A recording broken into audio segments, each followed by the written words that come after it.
Olá, o Entenda a Notícia desta semana é sobre política. Mas calma, não precisa assustar, eu quero contar para você como funciona a política brasileira. 2018 é ano de eleição e é o nosso voto que pode fazer a diferença. Você está contente com a situação do Brasil? Ou acha que tem muita corrupção e precisa mudar tudo? É para isso que serve o voto. Mas antes de escolher um candidato, a gente precisa saber o que ele pode fazer por nós. Você sabe qual o papel do vereador aí da sua cidade? E o deputado estadual? Qual a diferença entre o deputado federal e o senador? É isso que eu vou te contar agora.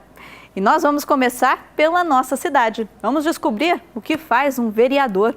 O trabalho do vereador é cuidar das leis municipais. Ele elabora e vota projetos que envolvem os impostos da cidade, transporte público, educação, água e esgoto. Também é papel do vereador fiscalizar o poder executivo, ou seja, o prefeito aí da sua cidade. É papel do vereador ainda fiscalizar como utilizar o orçamento do município e se as leis estão sendo cumpridas pelo poder público. O número de vereadores varia de cidade para cidade, depende do número de habitantes. Por exemplo, o município de Serra da Saudade, em Minas Gerais, tem a menor Câmara Municipal do país, com apenas 9 vereadores. Já São Paulo tem o maior número de vereadores, são 55. E o salário deles também pode variar, vai de cerca de R$5 mil por mês até pouco mais de R$20 mil por mês. Vamos passar para o âmbito estadual agora, falar do deputado estadual. As funções são parecidas com a do vereador, mas envolvem o estado inteiro. O deputado estadual elabora e vota leis estaduais. Ele também fiscaliza o trabalho do governador e observa o bom uso do orçamento estadual. O número de deputados estaduais também é relativo, depende do número de habitantes do estado.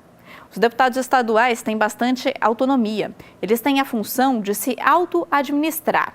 Isso quer dizer que eles decidem como vai ser o funcionamento da Assembleia Legislativa. E também cabe a eles definir o salário do governador, vice-governador e dos próprios deputados. Mas o ganho de cada deputado tem que ser equivalente a, no máximo, 75% do salário do deputado federal. E já que eu falei de deputado federal, vamos para Brasília entender como funciona o Congresso Nacional. E, em primeiro lugar, o Congresso é a casa do povo. Isso significa que eu e você temos livre acesso a ele. Nós, eleitores, temos o dever de acompanhar e fiscalizar o trabalho de deputados federais e senadores. É nosso direito acompanhar as sessões que acontecem no Congresso e termos acesso a projetos de lei, discurso e até os gastos de cada parlamentar. E o Congresso Nacional tem algumas funções. A principal delas é fazer as leis do nosso país. Os parlamentares também podem aperfeiçoar a legislação que já existe. Também cabe a deputados e senadores fiscalizarem o presidente da República. São eles que aprovam o orçamento anual do Brasil, julgam as contas apresentadas pelo Poder Executivo, analisam as concessões de emissoras de rádio e TV. E existem até funções mais curiosas, olha só. Segundo a Constituição, é papel do Congresso resolver acordos internacionais que envolvem o patrimônio público e até autorizar o presidente a declarar guerra ou paz no país. Agora vamos entender um pouco como funciona cada casa do Parlamento brasileiro, começando pela Câmara Federal. A Câmara tem 513 deputados e eles representam o Brasil inteiro. O número de deputados por estado depende dos habitantes daquele estado. São Paulo, de novo, tem a maior bancada, são 70 deputados. Já as menores bancadas têm 8 deputados cada. Elas representam os estados de Tocantins, Sergipe, Roraima, Rondônia, Rio Grande do Norte, Mato Grosso do Sul, Amapá, Amazonas, Acre e o Distrito Federal. Vamos falar do mandato dos deputados agora. O mandato deles é de 4 anos. E na prática, o voto do eleitor vai para o partido ou para a coligação. Um partido precisa ter um número mínimo de votos para conseguir eleger um deputado. Isso é o chamado coeficiente eleitoral. Por isso que aqueles candidatos famosos que atraem muitos votos são interessantes para os partidos, porque eles conseguem levar mais candidatos até a Câmara. Uma reforma política que pode mudar essa conta está em análise no Congresso, mas ela só passa a valer para as eleições de 2022. Com relação ao trabalho dos deputados, agora é papel exclusivo deles autorizar a instauração de um processo contra o presidente da República, o vice-presidente e os ministros de Estado. Os deputados também aprovam as contas do presidente, caso eles não as apresentem ao Congresso no prazo máximo de 60 dias após a abertura do ano legislativo. E agora quer saber quanto ganha cada deputado para fazer essas funções? Cerca de R$ 33.700 por mês, mais os benefícios. No fim de um ano, os deputados custam para o país a soma de R$ 1 bilhão. Vamos ver o Senado agora? O Senado tem 81 membros. Cada estado tem direito a 3 senadores, independentemente do número de habitantes daquele estado. E o mandato do senador é de 8 anos.